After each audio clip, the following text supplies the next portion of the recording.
1000명 되는데 한 6개월 걸린 것 같고, 그리고 10,000명 되는데 한 1년 정도 걸렸던 것 같고, 예. 그리고 이제 그 다음 1년 동안 한 10만 명까지 됐죠. 아까 제가 말씀드린 인터넷 마케팅에서 좀 기본적인 내용, 그 원칙 그런 것만 잘 생각해가지고 하는 거죠. 그러니까 사람들이 내가 올리는 이 컨텐츠를 보고 좋아할 만한 사람들, 이런 거 필요로 할 만한 사람들이 어떤 걸 검색할까, 어떤 키워드를 검색할까. 사실 유튜브에 올릴 때는 그런 키워드에 신경을 되게 많이 썼죠. 그래서 제가 목표로 하는 키워드들은 다 제 영상이 맨 위에 올라가게 만들었어요. 키워드를 잡는 거는 어떤 식으로 이렇게 잡으셨어요? 키워드 잡는 거는 뭐 크게 2가지 정도 말씀드리면 될 것 같은데, 일단 사람들이 많이 검색하는 키워드여야 돼요. 그러니까 제목을 정할 때 제목이 막 이렇게 잘 읽히는, 말이 되는 그런 제목은 필요 없어요. 저는 제 거 보면 다 이상해요. 요즘에는 그냥 대충 하고 있는데, 예전에는 그냥 키워드 조합이에요. 다 그렇게 했었어요. 처음에 이 키워드 잡고 싶고 저 키워드도 잡고 싶고 막. 그래서 키워드는 유튜브에서는 유튜브의 검색창에 예를 들어서 뭐 자영업자 이렇게 치면 뒤에 뭐라고 막 붙어요. 밑에 뭐라고 연관된 검색어들이 나오고, 그게 사람들이 많이 찾아보는 것들이거든요. 그래서 그런 것들을 확인해 보고요. 그리고 그거 말고 이제 네이버 광고에 들어가면 거기에 키워드 도구라는 게 있어요.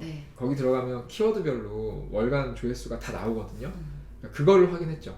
그러면은 그 네이버 같은 경우는 또 검색 키워드랑 유튜브 검색 키워드가 또 다르더라고요. 다를 수 있죠. 다를 수 있어서 사실 구글에서 그걸 보면 좋은데, 구글에도 키워드 검색량 보는 게 있거든요.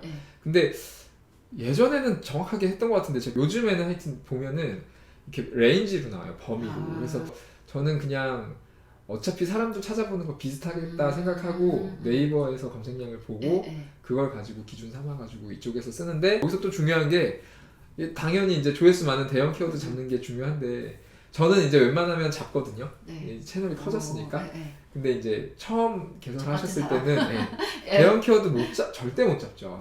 그러니까 검색량은 적당히 있는데 좀 잡을 만한 키워드들을 잘 찾는 게 좋죠. 처음부터 막 개인 사업자 세금 뭐 이런 거, 종합소득세 뭐 이런 거보다는 그거보다 조금 더 마이너한 키워드들을 먼저 잡았죠. 그렇게 해서 거기에서 반응이 좋으면 유튜브가 점점점 더 좋은 키워드에도 노출을 시켜주거든요. 그래서 그런 식으로 단계적으로 키워드를 좀 작은 것부터 잡아서 큰 걸로 늘려나갔고, 그러다가 이제 나중에는 시즌에 맞춰서 1월 달에 사람들이 부가세를 엄청나게 조회하거든요. 그러면은 12월부터 준비를 해가지고 상위 노출을 다 시켜놓고 좀 부족한 영상은 새로 만들어서 올려놓고. 그러니까 제일 중요한 건 그거예요. 썸네일 잘 만들어서, 그러니까 그 썸네일을 잘 만들어서 눌러보게 만드는 거. 이걸 늘리려면 중요한 게 이렇게 썸네일 이걸 좀 예쁘게 만들고, 거기에 카피라이팅 잘 하는 거, 뭐 제목 질 때도 좀 눈에 띄게 하는 거, 이런 게 되게 중요하죠. 그래야 노출이 됐을 때 눌러보고 싶으니까. 그 다음에 눌러보고 들어왔는데 금방 나가면 안 돼. 그러면 유튜브가 이 채널은 별로 안 좋은, 이 영상은 안 좋은 영상, 이 채널은 안 좋은 채널, 이렇게 인식을 해서 노출을 안 시켜주기 때문에 들어왔을 때 끝까지 볼 수 있게. 이게 잘 되면 이게 또 그 숫자로 다 나와요. 아까 본 크리에이터 스튜디오에 들어가면 클릭률이 저는 보통 3% 4%이래요. 100번 보여지면 3, 4명 클릭하는 거예요.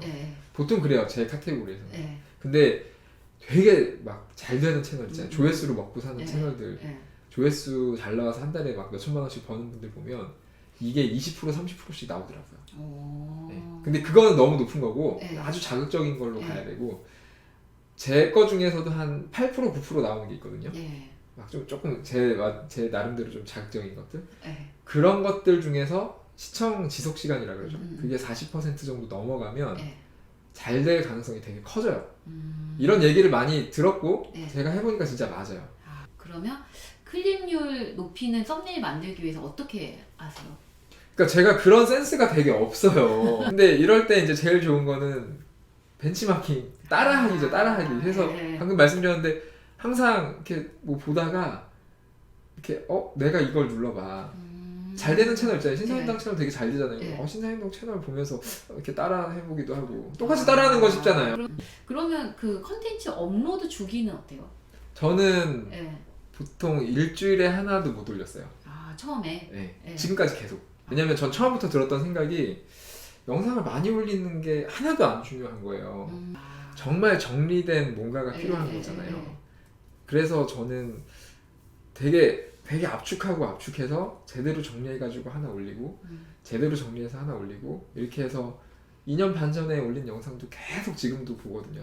이거는 채널 특성마다 좀 다를 것 같아. 내가 되게 재밌는 거를 이렇게 계속 시간 때우는 뭐 그런 거, 뭐 먹방이라든가 이러면은 뭐 자주 하는 게 좋겠죠. 근데 이렇게 정보를 주고 교육적인 걸 한다면 뭔가 좀 정리를 잘 해가지고 제가 처음에 시작할 때도 그때도 쉽진 않았어요. 이미 뭐 부가세세, 종합세세 치면 다 이렇게 상위에 나온 사람들이 있었어요. 근데 거기서 제가 삐집고 들어가가지고 이렇게 한 거거든요. 지금은 그때보다는 훨씬 더 어렵죠. 그래도 내가 할 수 있는 틈새를 찾아가지고 하면 얼마든지 기회는 있다고 생각하고 유튜브를 하시기로 했다는 그 마음을 먹는 거에 너무